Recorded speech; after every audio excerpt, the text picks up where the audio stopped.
사람들은 싱가포르를 아시아의 진주다 이런 이야기를 합니다. 싱가포르에 이렇게 가보면 똑같이 생긴 빌딩이 없습니다. 도시를 아름답게 하기 위해서 건축 허가를 내어줄 때에 다 다른 모양으로 설계를 하도록 그렇게 허가를 내어줍니다. 또 싱가포르는 거지가 없습니다. 거지를 보면 즉시 추방을 시킵니다. 옆에 있는 말레이시아나 다른 나라로 바로 추방을 시키기 때문에 거지가 없습니다. 그리고 모기가 없습니다. 그 더운 나라에 모기가 없습니다. 왜냐하면 물 웅덩이가 있으면 바로 벌금을 때리기 때문에 물 웅덩이가 집에 있을 수가 없습니다. 그리고 싱가포르에서는 길거리에 침을 뱉을 수가 없습니다. 침 뱉는 즉시 벌금이 나옵니다. 그렇기 때문에 아주 조그마한 이런 나라지만 국민 소득은 높고 거지도 없고 모기도 없고 그리고 침 뱉는 사람도 없고 가서 한번 침 뱉어 보십시오. 벌금이 나오는지 안 나오는지 한번 실험을 해보시기 바랍니다. 바로 경찰이 뛰어와 가지고 벌금을 매깁니다. 저는 거기 부흥회가 있어서 한번 갔는데 여러 나라의 음식을 먹을 수가 있습니다. 그거는 뭐 인도도 가깝고 뭐 중국은 더 가깝고 또 뭐 자관 전 세계의 음식을 다 먹을 수 있는데 제일 환상적이었던 음식은 시푸드였습니다. 바다 요리가 굉장히 맛이 있었습니다. 근데 기억에 남는 것은 그런 음식이나 건물보다는 보테닉 가든, 식물원이었습니다. 식물원 안에 들어가 보면 오키드 가든이라 해가지고 양난 전시장이 있는데 그렇게 그 오키드들이 아름다울 수가 없습니다. 또 그 중에서 아주 그 아름다운 것이 있었는데 그 오키드의 이름은 마가렛 대처였습니다. 마가렛 대처 오키드가 있었습니다. 일본 홋카이도에 갔었을 때도 거기도 꽃을 많이 피웁니다. 꽃밭이 굉장히 많아요. 그래서 어느 꽃밭에 이렇게 가니까 그 꽃밭을 만든 지 30년이 되는가 이렇게 해가지고 오늘 그 기념일이라 해가지고 제비를 뽑으라고 했습니다. 역시 제비를 뽑으니까 목사님이 뽑히는 거예요. 그래서 거기서 멋진 인형 하나를 기념품으로 받아온 적이 있습니다. 이 세상에는 이와 같이 아름다운 이런 정원들, 아름다운 보석들, 또 아름다운 자연들이 많이 있습니다. 그 중에는 캠퍼스 건물도 굉장히 아름답습니다. 서울에서는 경희대 건물이 멋있다 이래가지고 옛날에는 주로 경희대에서 드라마나 영화 촬영을 했었습니다. 어떤 처녀들이 샌프란시스코에 있는 그 스탠포드 대학을 가보니까 굉장히 아름다운 거예요. 그래서 그 처녀들이 펄쩍펄쩍 뛰면서 우리 꼭 여기 와서 공부하자고 그래 약속을 했는데 약속이 안 지켜진 것 같아요. 아무도 스탠포드에 갔다는 이야기를 못 들었습니다. 저는 시카고에 갔을 때 그 미시간 호수가 우리 남한하고 똑 크기가 비슷합니다. 근데 그 옆에 노스 웨스턴 유니버시티가 있는데 굉장히 캠퍼스가 아름다워요. 그래서 저는 혼자 그렇게 생각을 했습니다. 이런 데서 공부 안 하는 놈이 있다면 맞아 죽어야 된다 이런 생각을 혼자 한 적이 있었습니다. 하버드나 MIT 이런 것보다 훨씬 노스웨스턴 캠퍼스가 아름다웠습니다. 그런데 이 세상에서 그런 보테닉 가든보다도 또 캠퍼스보다도 훨씬 더 아름다운 것이 있다면 그것은 바로 교회입니다. 물론 교회라고 하면 웅장하고 크고 예술적인 이런 교회도 있지만은, 교회가 아름답다고 하는 것은 그런 외형보다는 거기서 흘러나오는 진리의 말씀 때문에 교회가 아름다울 수 있는 것입니다. 교인들은 한 사람 한 사람이 다 보석입니다. 교회는 한 사람 한 사람이 전부 다 꽃입니다. 그러니까 이 세상에서 제일 아름다운 곳은 교회입니다. 저는 어렸을 때부터 교회를 좋아했습니다. 교회가 왜 좋았는지 몰라요. 그래서 교회 꽃밭도 가가지고 꽃도 구경하고 또 어른 예배도 참석하고, 그리고 그때 중고등부 보면은 가까이 있는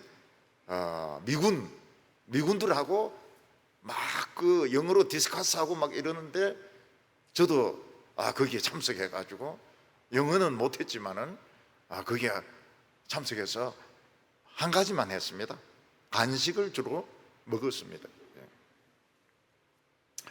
제가 서울에 있을 때 보니까 우리 교회 대학부에 어디서 왔는지 외국인들이 많이 왔어요. 그래서 교회에서 떡국을 주는데 이게 뭐냐 이러니까 떡국 이러는 겁니다. 떡국, DOG, 떡국. 그랬네. 왜 이걸 DOG, 떡국이라 이래 말하느냐? 뭐 라이스, 쌀로 된 무슨 서프라든지 이렇게 이야기하지, DOG 이러면 계곡인 줄 아는데, 근데 그 뭐 서양 사람들 맛있다 이러면서 떡국을 먹는 것을 보았습니다. 근데 최근에는 교회가 제일 아름다운 곳이 되지 못하고 있습니다. 우리나라에서 제일 아름다운 것이 어디냐 이렇게 물어본다면 아마 생각이 잘 안 날 겁니다. 아름다운 곳이 없어져 버렸어요. 특히 교회는 아름답지 못한 곳이 되었습니다. 그 이유가 무엇인가 하면, 외모는 멋있고 아름답지만 그 안에서 흘러나와야 될 아름다운 교훈, 진리의 교훈이 흘러나오지 않게 되어서 그런 것입니다. 그래서 교인들은 교회 오면 올수록 상처를 받습니다. 그리고 교회 오면 또 많이 싸우는 것을 보게 됩니다. 우리나라 코로나 오기 전에 교회가 어떠했는지 반드시 기억을 해야 됩니다. 코로나 오기 전에 한국 교회가 무지무지하게 싸웠습니다. 크고 유명한 교회들 중에서 싸우지 않은 교회가 없습니다. 그리고 코로나가 안 온다고 하는 것은 이거는 참 오히려 비정상적이죠. 어떤 교회는 큰 교회인데 반으로 갈라져 가지고, 어떤 교인들은 몇 층에서 예배드리고 어떤 교인들은 몇 층에서 예배드리고, 그 사이에는 철조망을 놓고 아니면 철문을 가지고 납땜을 하고, 어떤 때는 같이 예배 드리면서도 여기서 기도하면 여기서 찬송하고, 여기서 찬송하면 여기서 기도하고, 이러면서 고의적으로 예배를 방해를 했습니다. 그러니까 안 싸운 교회들이 별로 없을 정도로 전국적으로 싸웠습니다. 어떤 곳에서는 깡패 용력을 불러들여 가지고 할머니나 여성들 내쫓아버리고 예배당을 막 차지하는 이런 데도 있었습니다. 되려고 하면 이름 얼마든지 될 수 있습니다. 어떤 곳에서는 목사를 반대하는 피켓을 듣고 막 주일마다 데모를 하는데 지나가는 사람들 다 구경하고 전부 다 욕을 하면서 지나갔습니다. 그때 제가 느낀 게 뭔가 하면, 경상도 사람들은 경상도 말로 싸우고 서울 사람들은 서울 말로 싸우고 전라도 사람들은 전라도 말로 싸운다는 놀라운 사실을 제가 발견했습니다. 보니까 가만히 들어보니까 서울 사람들은 서울 말로 싸워요. 법대로 해, 법대로 해 이렇게 하고, 전라도 사람들은 무엇이란께 무엇이란께 뭐 이렇게 하고, 경상도 사람은 지기뿌라 지기뿌라 뭐 이러면서, 이야, 굉장히 재미가 있어요. 예. 그 지방 말 가지고 싸우더라고요. 참 경상도 말은 무서워요. 지기뿌라 박살 내뿌라 막 이러는데 굉장히 무서웠습니다. 그리고도 코로나가 안 온다. 그리고도 교회가 폐쇄 안 된다. 그거는 참 잘못 생각하고 엄청 싸웠습니다. 엄청 싸웠어요.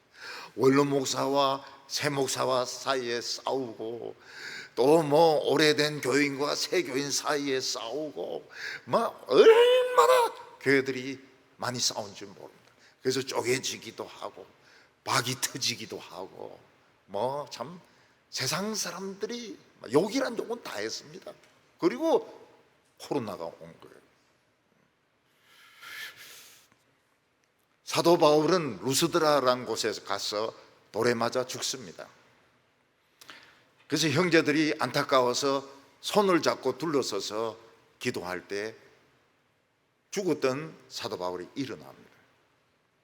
놀라운 것은 사도 바울이 죽었다가 일어날 뿐만 아니라 그 돌에 맞아서 찢어진 상처까지도 깨끗하게 치료되어 있었습니다.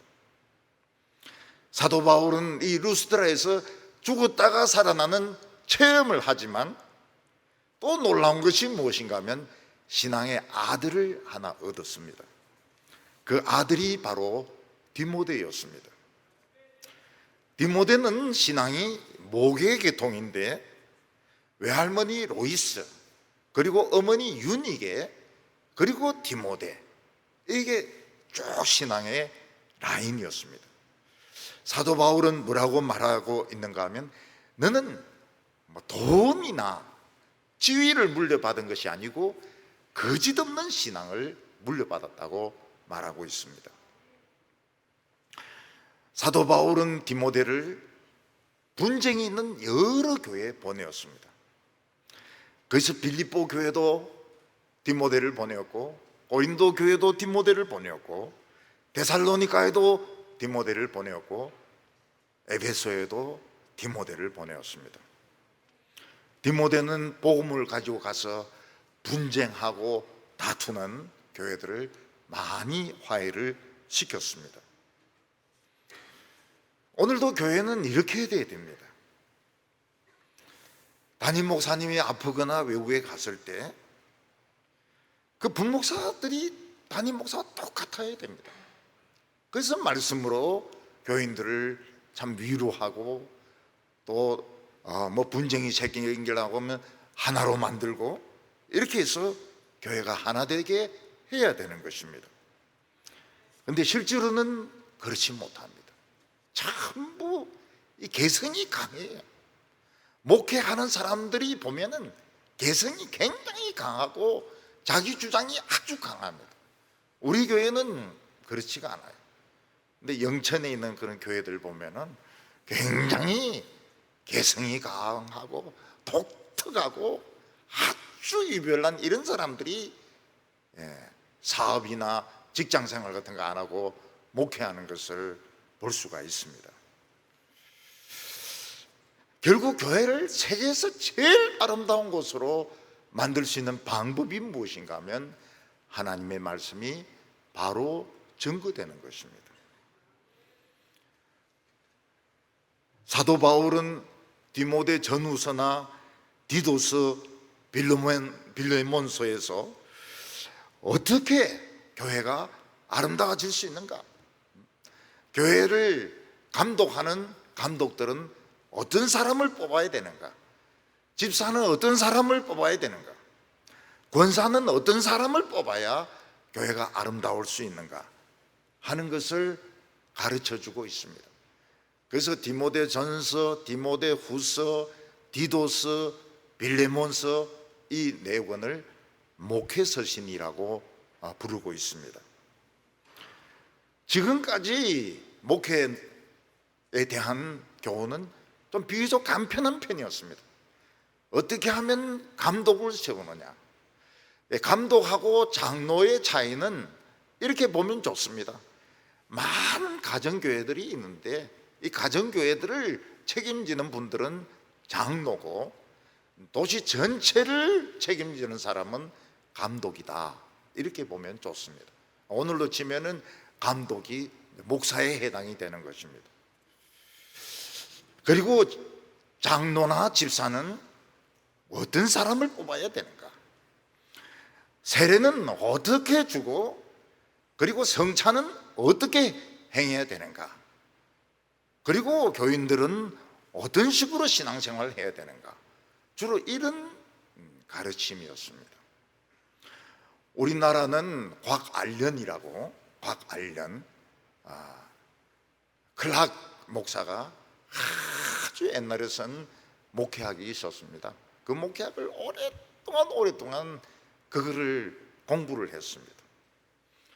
근데 요즘 우리나라는 이 목회학이 근본적으로 변하게 되었습니다.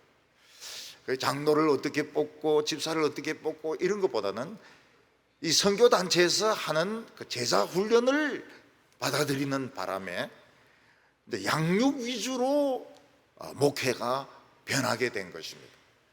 그래서 남전도회, 여전도회, 방회, 재직회 이런 것들은 그냥 거의 없애든지 간소화시켜버리고, 교회가 아무리 커도 장로는 5명 요 정도 뽑아버리고, 그리고는 양육 위주로 수많은 셀을 만들고 수많은 소그룹을 만들어 가지고 이 양육을 하는 이런 위주로 목회가 변하게 되었습니다. 디모데 전서는 사도 바울이 디모데를 에베소 교회에 보내면서 어떻게 직분자를 세우고 또 어떻게 교인들을 가르쳐야 되는지 교훈을 하고 있습니다. 오늘 첫 번째는 예수님은 우리의 소망이라고 말하고 있는 것입니다. 사도 바울은 거룩하신 하나님과 예수 그리스도의 이름으로 자신의 참 아들인 디모데에게 목회 서신을 보내었습니다. 1절과 2절 보면 우리 구주 하나님과 우리의 소망이신 그리스도의 명령에 따라 그리스도의 사도된 바울은 믿음 안에서 참 아들 된 디모데에게 편지하노니 하나님 아버지와 그리스도 우리 주께로부터 은혜와 긍휼과 평강이 내게 있을지어다. 사도 바울은 예수님을 우리의 참 소망이라고 말씀하고 있습니다. 소망이라고 하는 것은 무엇을 말합니까?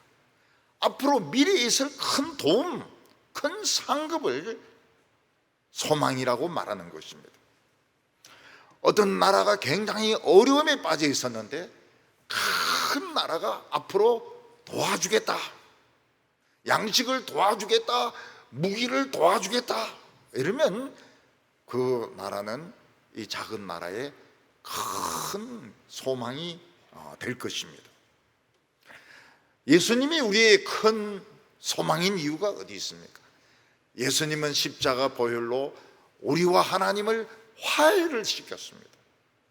원수된 하나님과 우리 사이를 화해를 시키고 우리를 하나님의 자녀로 만들게 했습니다. 그래서 하나님은 우리 개개인을 다 알고 계십니다. 우리의 이름을 부를 수가 있습니다. 그리고 우리가 하나님의 아들이 되는 것보다 더 큰 축복은 없습니다. 우리가 대기업체 삼성의 아들이 되는 것도 아니고 또 우리가 천사가 되는 것도 아니고 하나님의 참 아들이 된다고 하는 것은 우리에게 엄청난 소망인 것입니다. 그뿐만 아니라 우리가 죽으면 다 없어지는 것이 아니고 예수님은 우리를 다시 살리실 것입니다. 그때는 정말 멋진 모습으로, 아름다운 모습으로, 장애도 없고 못생긴 것도 없고 열등감도 없는 모습으로 우리를 다시 살게 할 겁니다. 그게 얼마나 우리에게 엄청난 소망인지 모릅니다. 예수를 믿지 않는 사람들은 살아난다 하더라도 죽을 때 모습으로 살아납니다. 그래서 뭐 여기 주릉주릉 호수 달고 그리고 막 얼굴은 깨지고 다리는 잘라지고 막 피골이 상접한 이런 모습으로 미라와 같은 이런 모습으로 살아났는데 얼마나 부끄러운지 몰라요. 근데 우리 예수 믿는 사람들은 굉장히 젊은 모습으로, 엄마도 젊은 모습으로, 할아버지 할머니도 젊은 모습으로, 전부 청년의 모습으로 살아나게 되는데 얼마나 큰 소망인지 모릅니다. 그리고 예수님은 우리를 이 세상에 살아있는 동안에도 상급을 주십니다. 아주 큰 상급을 주십니다. 믿음으로 인내하는 사람, 믿음으로 견디는 사람들에게는 이 세상에서도 아름다운 것으로 상을 주십니다.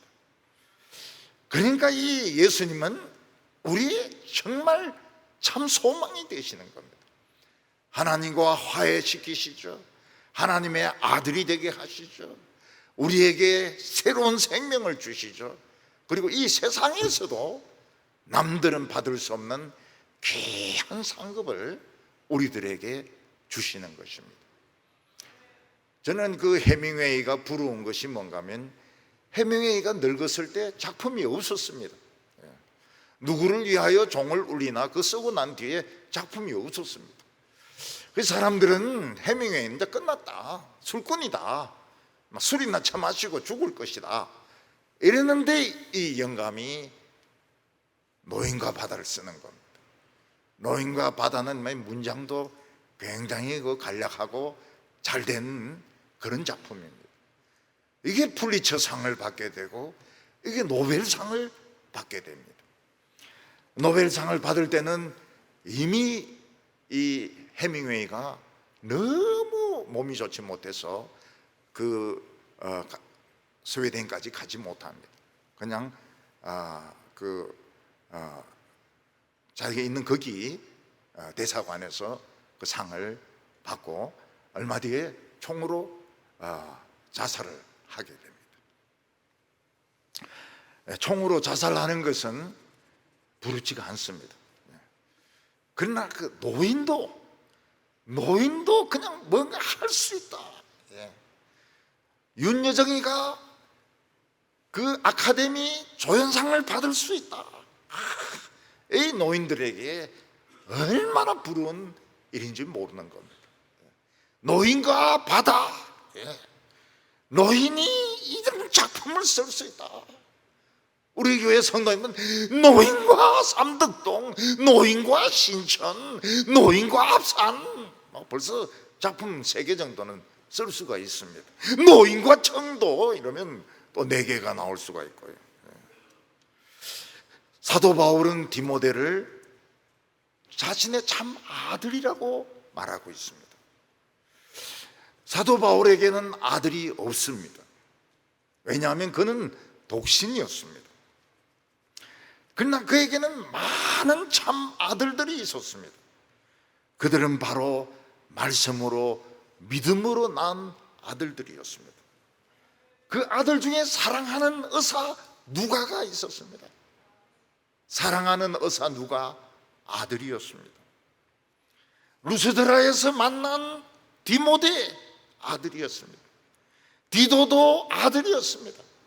이런 믿음의 아들들이 굉장히 많이 있었습니다. 왜 그들이 믿음의 아들인가 하면, 그들의 머릿속에는 하나님의 말씀이 흐르고 있었고 그들의 혈관 속에는 예수님의 피가 흐르고 있었기 때문에 참된 자녀들이었던 것입니다. 우리나라 속담에 피는 물보다 진하다는 말이 있습니다. 보면은 역시 자기 자식을 향해서 팔이 안으로 굳게 되는 것을 보게 됩니다. 아무리 예수 믿는 사람들이 막 공정하다 이래도 역시 자기 자식을 챙기고 자기 손자를 챙기고, 그리고 다른 청년들은 남이고, 이런 것을 저는 많이 보았습니다.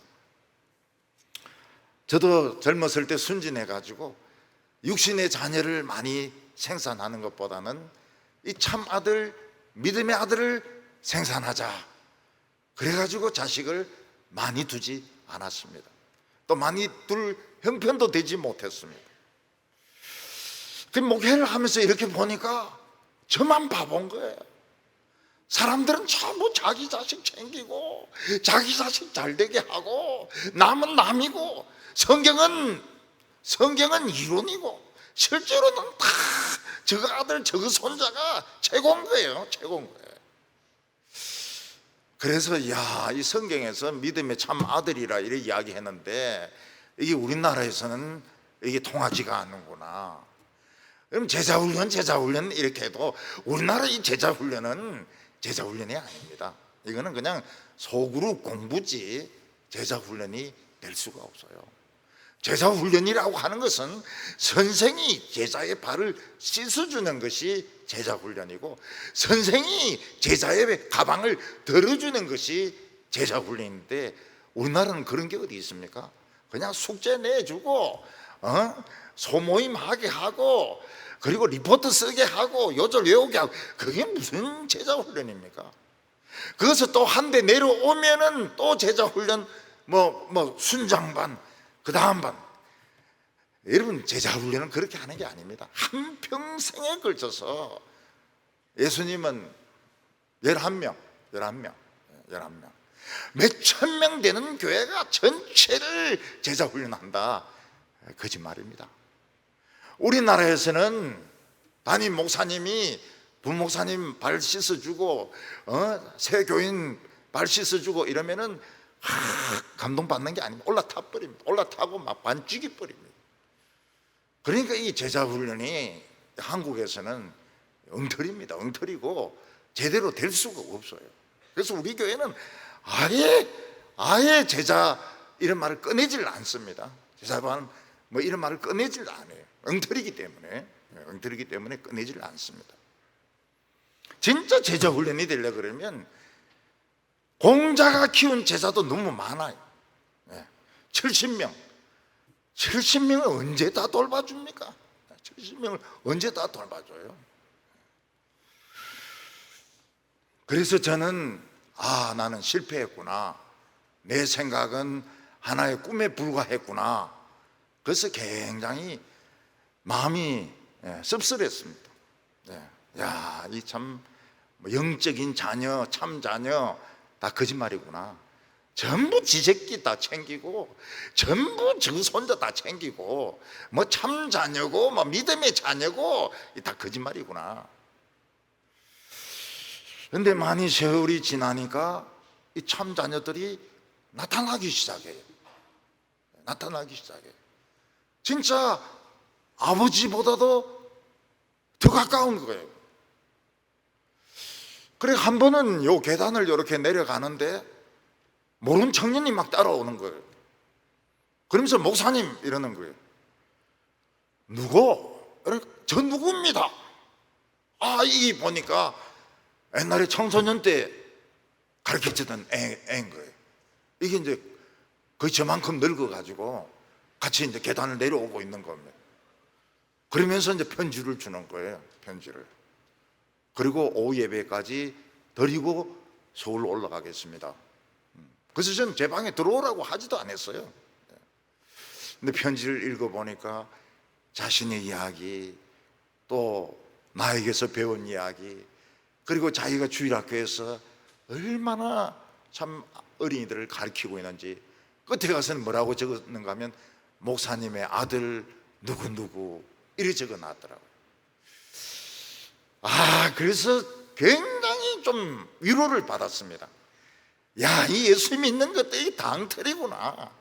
뭐 참자녀, 믿음의 자녀 웃기지 마라. 전부 지 새끼들 다 챙기고 저거 손자들 다 챙기고 말이지. 그리고 뭐 겉으로만 뭐 생각하고 이러는 줄 알았는데 이 숨어있는 아들이 또 숨어있는 딸들이 나타나기 시작하는 거예요. 처녀들도 결혼하기 전에 꼭 찾아와서 인사를 하고 자기가 인사를 드려야 될 것 같다고 그러면서 또 비행기 기차 타고 올라가고. 그래서 우리 그리스도인들은 결혼 안 해도 자녀를 많이 둘 수 있습니다. 예. 노처녀들 걱정하지 마세요. 예. 결혼 안 해도 자녀들 많이 둘 수 있습니다. 근데 사실은 이 자녀들이 진짜 변치가 않아요. 이 자녀들이 영원히 참 부모를 생각합니다. 예. 자주 만나지는 못하지만은 늘 영적인 아버지를 생각해요. 근데 진짜 내 새끼는 어떻습니까? 그래 잘해주고 그렇게 돈 주고 과외 공부시키고 이래도 나중에 크면은 담보 써달라 그럽니다. 집. 아버지가 무슨 집이 필요합니까? 지금 사업하는데 담보 써주세요. 절대 써주면 안 됩니다. 하나라도 살아야지. 아버지가 살든지 아들이 살든지 하나라도 살아야지. 둘 다 날아가 버리면은, 그러면은 지하철에 2명이 눕게 되는데 비좁잖아요. 그래서 딱 끊어버려야 됩니다. 하나는 살아야 된다. 네가 갈 길로 가라고. 부모의 유산을 막 어떻게 하면 한 푼이라도 더 얻어내고, 눈이 막 토끼 눈이 돼 있어요. 뻘겋게 돼 있어요. 그리고 명절에 와가지고 막 썰어갑니다. 참기름, 들기름, 막 썰어가 버려요. 하룻밤 자면서 막 또 실컷 먹고 말이죠. 봉투에 그냥 5만 원짜리 하나 넣고 말이죠. 그래서 그거를 자식이라고 봐야 되는지, 자식이라고 봐야 되는지, 참기름, 들기름 막 썰어가는 이것들을 인간이라고 봐야 되는지. 저는 처음에는 믿음의 자녀들에 대해서 참 환멸을 가졌습니다. 이거는 한국어는 안 통하는구나. 제자 훈련도 한국어는 안 통한다. 겸손하면 올라탄다. 올라타고 잡아먹는다. 근데 보니까 역시 자녀들이 있어요. 믿음의 참 자녀들이 있어요. 영원히 마음속에 잊지 못하고 찾아와서 인사하지 않으면 견디지 못하는 자식들이 있는 것을 보고서 과연 옛날 믿음이 헛되지 않았구나, 이런 생각을 하게 됩니다. 오늘 두 번째는 이 목회자는 어떤 역할을 가지고 있느냐 하는 것입니다. 사람들이 배를 타고 바다에 나가면 바다가 잔잔할 때는 그 배 운전하는 것보다 쉬운 것이 없습니다. 근데 폭풍이 몰아치고 또 막 바람이 불고 막 이러면은 진짜 고도의 기술이 필요한 것이 바로 이 선장입니다. 큰 삼각 파도가 막 산더미 같은 것이 밀려올 때는 각도를 어떻게 타느냐 하는 데 따라 가지고 배가 뒤집어질 수도 있고 넘어갈 수도 있습니다. 그래서 뭐 3등 항해사, 2등 항해사, 1등 항해사, 선장 이렇게 계급을 두는 이유가 뭔가 하면 역시 이 파도 타는 것이 쉽지가 않기 때문에 그런 것입니다.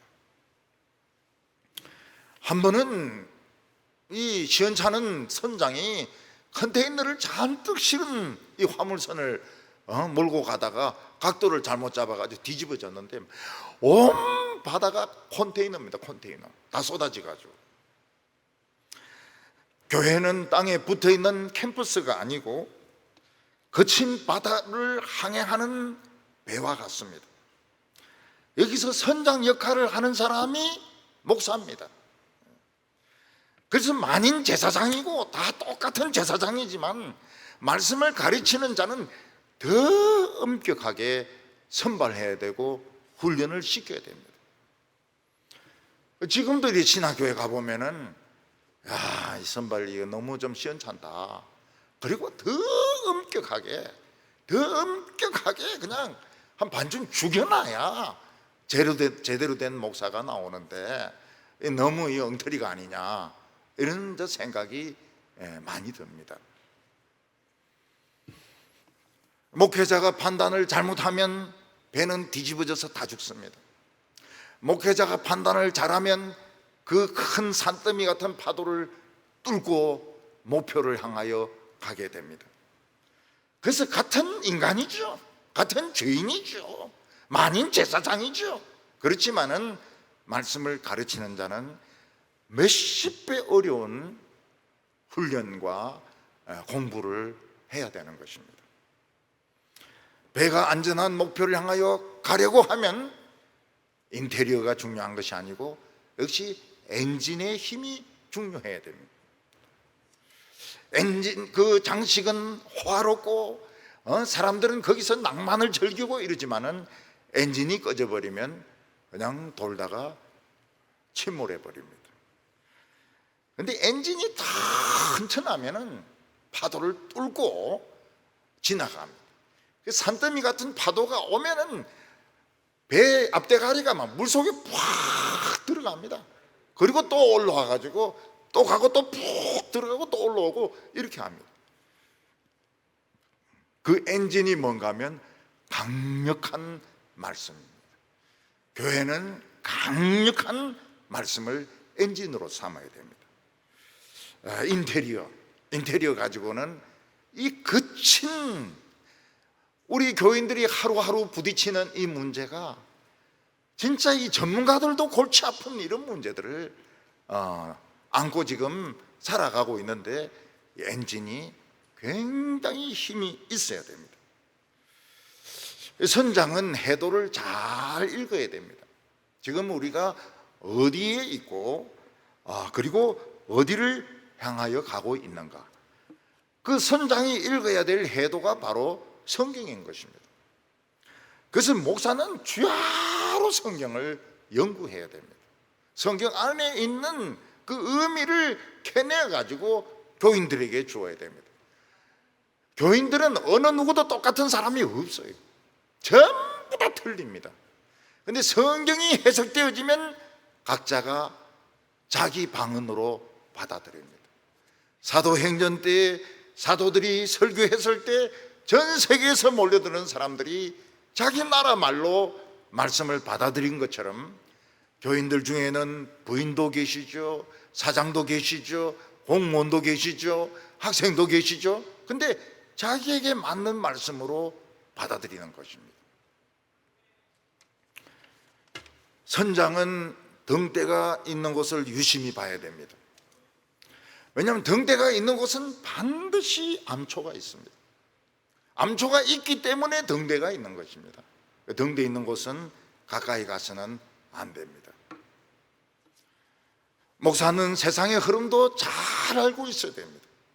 물론 그것을 이야기할 필요는 없습니다. 그렇지만 알고는 있어야 됩니다. 얼마 전에 서울에 있는 많은 교회들은 태극기파와 또 좌파하고 막 교회에서 막 싸우고 난리가 났어요. 이 목사가 운전을 잘해야 되는데, 태극기하고 좌파 사이를 운전을 잘해야 되는데, 그냥 목사도 그냥 막 여기 붙었다가 저기 붙었다 이러니까 교회 안에서 막 장로들이 싸우고 집사들이 싸우고 막 이런 겁니다. 또 서울에는 굉장히 많아요. 좌파들이 많아요. 대구는 그래도 이 태극기가 많아가지고 이 좌파가 별 소리를 못 내는데요, 서울은 많아요. 그래서 운전 잘못하면 여기 들이받고 저기 들이받고 이러는 겁니다. 이 배는 절대 혼자 운전하는 것이 아닙니다. 배는 기관사가 중요합니다.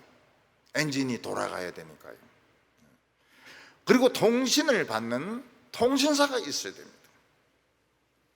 또 갑판에 있는 물건이나 사람들을 건축을 하는, 안내하는 이런 갑판 요원들이 필요합니다. 그리고 요리사가 있어야 됩니다. 굶고는 한 달 동안 배를 타지 못합니다. 요리사가 있어야 됩니다. 그리고 그 사람들이 병에 안 걸리려면 신선한 야채를 구해가지고 냉장고에 넣어놔야 됩니다. 그게 굉장히 중요해요. 그래서 야채를 먹지 않고 고기만 자꾸 먹으면 어떻게 됩니까? 병이 생기는 겁니다. 그리고 배를 타고 가는 중에 환자들이 생깁니다. 의사가 있으면 좋아요. 의사가 있으면 좋고요. 그리고 만약 그 배가 군함이라면 이 대포를 쏠 수 있는, 미사일을 쏠 수 있는 이 포술장이 있어야 되는 것입니다. 옛날에는 해군 군함에 수술실이 없었습니다. 그래서 사관식당이 수술실이었습니다. 사관식당에서 식사하는 위에 그 수술 그 전구가 다 있습니다. 그래서 뭐 총에 맞고 뭐 찢어지고 폭탄에 맞고 이런 사람 오면 그 사관식당에 눕혀놓고 거기서 군의관이 수술을 하는 겁니다. 배들은 보면 지나가면서 깜박깜박 이러면서 계속 모르스 부호로 신호를 합니다. 그 모르스 부호를 읽을 수 있어야 됩니다. 깜박깜박 그 읽을 수 있어야 됩니다. 처음에 사관이 되어서 소위가 되어가지고 배를 타면 무슨 일을 맡느냐? 갑판 사관을 맡습니다.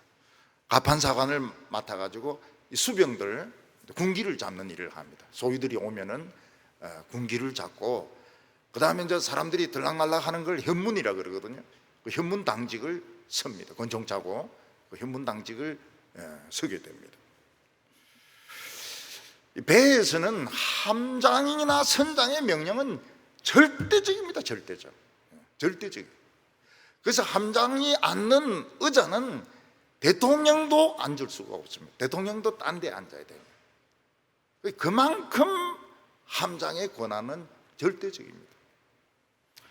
배 안에서 함장 말 안 듣고 막 군지렁거리고 대들고 이러면은 냉동고에 가다 버립니다. 냉동고에 가다 버려요. 거기가 영장입니다. 목회자는 큰 바다를 통과해야 하는 선장입니다. 그렇지만 그는 선장만 가지고 자신의 사명을 다하는 것이 아니고 역시 목사는 말씀의 선포자입니다.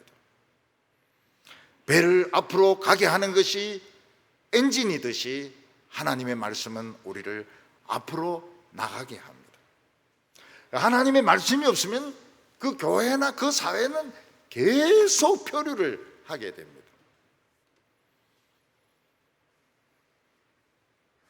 근데 요즘 보면 이 목회자들의 목적이 많이 다른 것을 볼 수 있습니다. 말씀을 선포하는 것이 이게 목표가 아니고, 교회가 작은 교회들이 많거든요.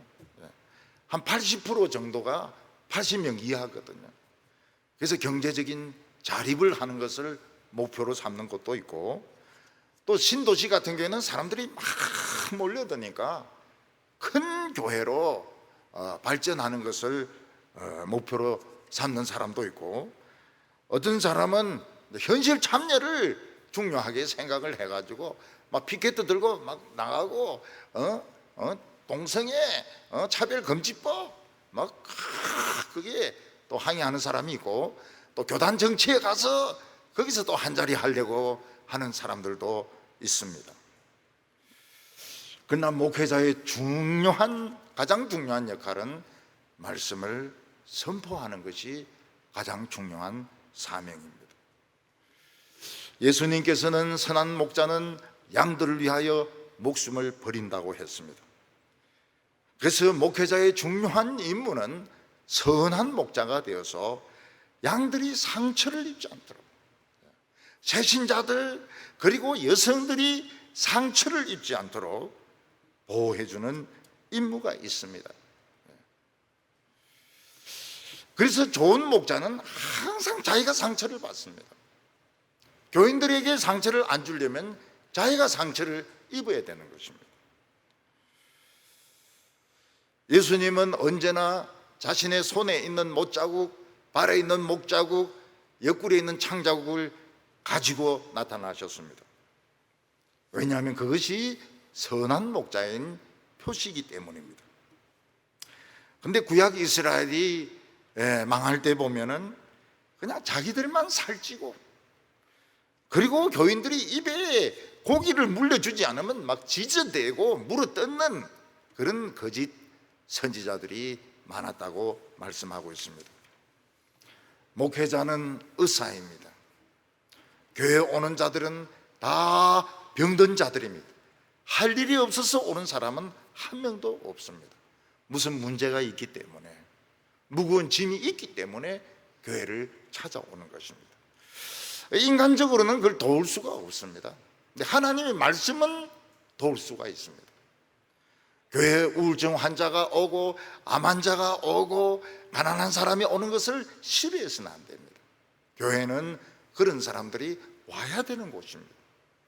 어떤 목사는 교회에 막 변호사가 오고, 그리고 뭐 국회의원이 오고, 그리고 교수가 왔다고 막 자랑하고 일어서서 박수치게 하고, 이런데 그는 나쁜 목자입니다. 아주 나쁜 놈입니다. 나쁜 놈. 교회를 그런 식으로 만드는 것은 나쁜 놈입니다. 예수님은 99마리의 튼튼한 이런 양보다는 지금 길을 잃고 있는 새끼 양 한 마리가 더 중요하다고 말씀했습니다. 이 99마리는 길을 알고 있거든요. 그리고 막 이 헤딩을 잘합니다. 다른 짐승들 나타나도 막 탁 받고 이렇게 합니다. 그런데 이 새끼는 이거 뭐 절벽으로도 뛰어가고 뭐 막 상처도 있고 개인대 물리기도 하고, 이 뭐 상처 투성이기 때문에 그 한 마리를 찾아오라는 겁니다. 우리나라는 그 한 마리를 찾는 목회자는 병신입니다. 99마리 아니면 9,999마리 모아놓고 막 거기서 막 온갖 쇼를 다 하는 목사가 한국을 대표하는 목사라고 스스로 믿고 있어요. 우리는 그런 생각을 한 적이 없는데, 그런 사람이 한국을 대표한다고 생각한 적이 없는데 자기는 그렇게 믿고 있고, 장로들은 또 그런 사람들을 추종하고 있습니다. 돈이 있으니까요. 다 똑같은 인간들이죠. 오늘 세 번째는 디모데에게 다른 교훈을 가르치는 자들을 바로잡으라고 말씀하고 있습니다. 3절과 4절 보면, 내가 마게도냐로 갈 때에 너를 권하여 에베소에 머물러 한 것은 어떤 사람들을 명하여 다른 교훈을 가르치지 말며 신하와 끝없는 족보에 몰두하지 말게 하려 함이라. 이런 것은 믿음 안에 있는 하나님의 경륜을 이름보다 도리어 변론을 내는 것이야. 여기서 신하와 끝없는 족보를 만들어내는 사람들이 누군지는 분명히 알 수가 없습니다. 이 에베소는 사도 바울이 부흥을 일으켰고 두란노 서원에서 많은 전도자를 양성을 했습니다. 그럼에도 불구하고 이 에베소는 도덕적으로 타락한 곳이었고, 그리고 아데미라고 하는 여신을 섬기는 가장 큰 신전이 있는 곳이었습니다.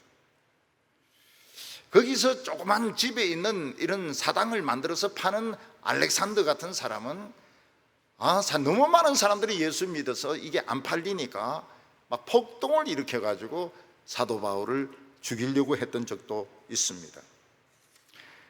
그런데 이 에베소에 신종 바이러스가 들어오게 되었습니다. 그 바이러스는 뭔가 하면 겉으로는 유대교인인데 안에는 뭐가 들어있느냐? 그리스 신화와 족보가 들어있는 것입니다. 지금도 마찬가지지만은 교수들이 강의하면서 뭐 그리스 신화를 이렇게 이야기하고 이러면은 사람들이 막 눈이 반짝반짝합니다. 굉장히 그 재미있어해요. 뭐 카시오페아가 어떻고 막 이렇게 하면, 야, 저 사람 정말 참 아는 게 많구나.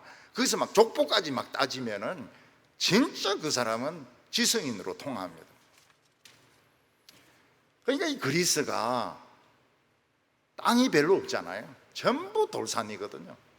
그래서 이제 바다로 물고기 잡으러 나가면은 남자들은 다 죽는 겁니다. 폭풍만 나가 죽고, 여자들이 뭐 어떻게 해가지고 애를 낳으면 전부 제우스의 아들이에요. 제우스의 아들이 이거는 이제 결국은 남편이 없어서 생긴 사생아들인 것입니다. 그래서 그리스 신화를 보면 제우스가 엄청난 바람둥이입니다. 막 이쁜 여자 있으면 다 건드려요. 근데 이 에베소에 바로 이런 그리스 신화와 그리스 족보에다 유대주의 사탕을 입힌 이런 종교가 들어와 가지고 사람들의 관심을 막 끌고 있는 것입니다. 한때 우리나라에서 건강으로 텔레비전에서 아주 유명했던 사람이 있습니다. 그 사람은 안식교 교인입니다. 안식교는 원래 채식주의입니다. 채식주의를 강조해요. 근데 이 사람은 자기가 안식교인이라는 걸 싹 감추고 그 건강에 대해서만 막 강의를 하니까 막 교회나 온데 막 그 사람을 추종하는 사람들이 많았습니다. 근데 그 사람이 인기를 잃어버리게 됐어요. 왜냐하면 그 뒤에 이제 생식주의가 막 등장하고, 그러니까 요리하지 않은 생식이 더 몸에 좋다. 그리고 막 더 웃기는 사람들이 나오면서 이 사람은 막 그냥 밀려버리게 되었습니다.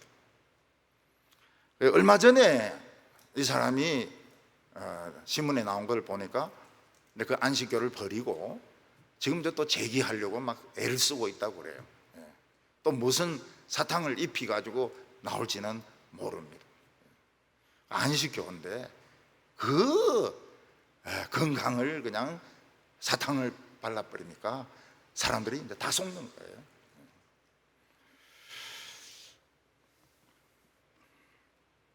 게르케골 사상인데, 안에 든 것은 게르케골 사상인데, 그 위에 기독교의 이런 사탕을 딱 바른 게 뭔가 하면 이게 이제 독일 신학이거든.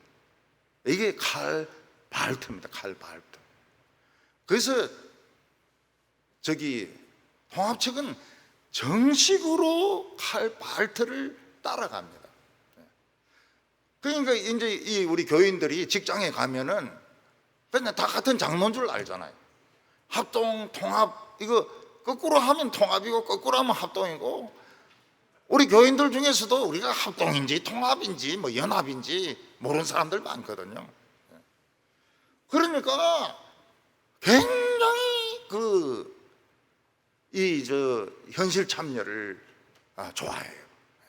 그래서 교회에서 뭐 어떤 복지회관을 만들고, 그 다음에 뭐 이런 걸 너무 좋아합니다. 그래서 이제 이 합동 측 장로들이 학교 같은데 가서 이제 같이 어울리고 이러면 포도주도 마셔요. 그 사람들은 뭐 포도주 마시는 거. 예수님도 마시는데 왜 우리가 못 마셔? 그러면서 이제 포도주도 마시고, 그리고 이제 막 그런 운동을 하는 거를 많이 배우는 겁니다. 그래서 이 학교에 가버리거나 직장에 가버리면 합동 통합이 없어요.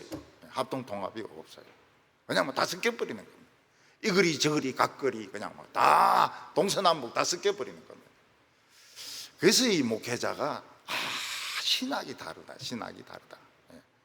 이 통합은 게르케골 신학에다가 기독교의 사탕을 입힌 것인데, 칼발트가 막 굉장히 유명한 사람입니다. 칼발트가.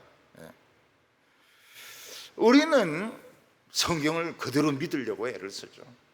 성경을 그대로 못 믿으니까 싸우는 겁니다. 머리 터지도록 싸우는 거예요. 그리고 임마누엘 칸트는 참 매력적인 이야기를 했습니다. 임마누엘 칸트는 이름도 임마누엘 아닙니까? 임마누엘. 근데 임마누엘이 이제 뭘 주장했는가 하면 사람의 마음속에는 도덕성이 있다는 거예요. 도덕성이 있다. 사람들 마음속에는, 저 하늘에는 별이 있고 우리 마음속에는 도덕성이 있다. 인간은 착하다는 거예요. 인간은 믿어줘야 된다는 것입니다. 거기에 이제 기독교 사탕을 딱 바르면 자유주의 신학이 딱 나오는 겁니다. 자유주의 신학이 나와요. 그러니까 이 칸트라는 사람도 대단한 신학자입니다. 이 사람은 뭐 자기 연구한다고 50살이 되도록 시간 강사밖에 못했어요. 이 사람은 시간 강사밖에 못했습니다. 그리고 그 뒤에 이제 전임 교수가 됐는데, 그리고도 막 그렇게 인기를 끌지는 못했어요. 그러나 서양 사상을 막 그냥 평정을 해버렸어요. 실천 이성 비판, 순수 이성 비판, 그 다음에 실천 이성 비판 하면서 인간의 마음속에는 도둑열이 있다. 도둑이 아니고 도덕율이 있다. 이 공산주의에 또 기독교 사탕을 입힌 것도 있습니다. 그래서 헤겔의 그 변정론, 그래서 정반합 이러면서 베드로하고 또 바울하고 갈등을 일으켜가지고 거기서 또 새로운 게 나오고 또 거기서 또 새로운 게 나오고, 이게 다 헤겔의 변정법에서 나온 것입니다. 이런 사람들은 참 그 세상적인 이런 사상들 얼마나 끌리기 쉽습니까? 귀신론. 우리 어릴 때부터 배운 게 귀신 아닙니까? 거기에 기독교를 딱 사탕 입히면은 귀신론이 나오는 겁니다. 귀신. 몇십만 명이 추종을 하죠. 몇십만 명이 추종을 하죠. 그러나 이런 신화나 이런 족보에서는 나올 수 없는 것이 있습니다. 그게 뭔가 하면 깨끗한 양심이 나올 수가 없어요. 양심을 못 만들어냅니다. 5절과 6절 보면 이 교훈의 목적은 청결한 마음과 선한 양심과 거짓 없는 믿음에서 나오는 사랑이거늘 사람들이 이에서 벗어나 헛된 말에 빠진다고 말씀하고 있습니다. 사람들이 길을 못 찾았을 때는 헤매야 됩니다. 헤매서 길을 찾아야 되죠. 근데 바른 길을 찾고 나면 어떻게 됩니까? 이게 재미가 없어요. 또 헤맵니다. 또 헤매요. 그래서 이 신앙이 이게 문제예요. 헤매다가 딱 찾았으면 줄기차게 나가야 되는데 사람은 변화를 일으키고 싶은 겁니다. 뭔가 바꾸고 싶어요. 그래서 이거 이대로 가는 것이 굉장히 답답한 겁니다. 그래서 신앙생활 30년 40년 하면 할수록 위선적이 됩니다. 드라이해집니다. 그리고 막 자꾸 이 성경을 바꾸고 싶어요. 왜냐하면 변화가 없으니까요. 그런데 하나님의 말씀이 아니면 양심이 안 만들어집니다. 양심이 안 만들어지면 어떻게 됩니까? 그 인간도 아니에요. 인간도 배신을 합니다. 배신을 하고, 그리고 그 위선적인 그런 자세로 나갈 수밖에 없어요. 하나님의 말씀이 아니고는 깨끗한 마음, 선한 양심이 나올 수가 없습니다. 선한 양심, 이게 보물인데, 우리 속에 들어있는 보물인데 보물이 안 만들어지는 거예요. 아무리 재미있게 공부한다고 뛰어다니고 서울까지 쫓아다니고 세미나에 참석해도 보물이 안 만들어지는 거예요.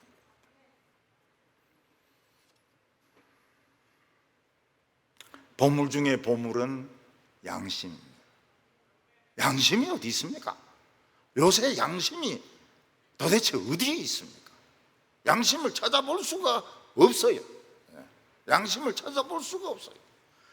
목사도 양심이 없는 것 같고, 오래 믿은 사람도 양심이 없는 것 같고, 그러면 뭐 먹은 겁니까? 뭘 도대체 먹고 신앙생활 한 겁니까? 사탕 발림 그거 먹고 신앙생활 한 겁니다.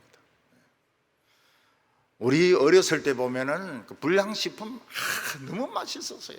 사탕 발라놓은 거 그거 먹으면 밥 같은 거는 먹기 싫어요. 근데 그거 먹으면은 안 큽니다. 불량식품 먹으면 안 커요. 근데 맛있는 것은 불량식품이 맛있습니다. 지금도 그래요. 불량식품 왜 그래 먹고 싶은지 몰라요. 근데 그거는 건강에 도움이 안 되거든. 디모데는 사도 바울처럼 학벌이 뛰어난 것도 아닙니다. 가문이 좋지도 않아요.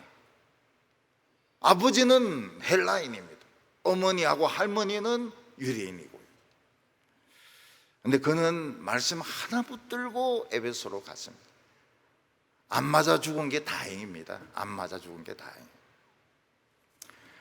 저는 이제 대구에 와가지고 20몇 년 지나면서 생각을 해봅니다.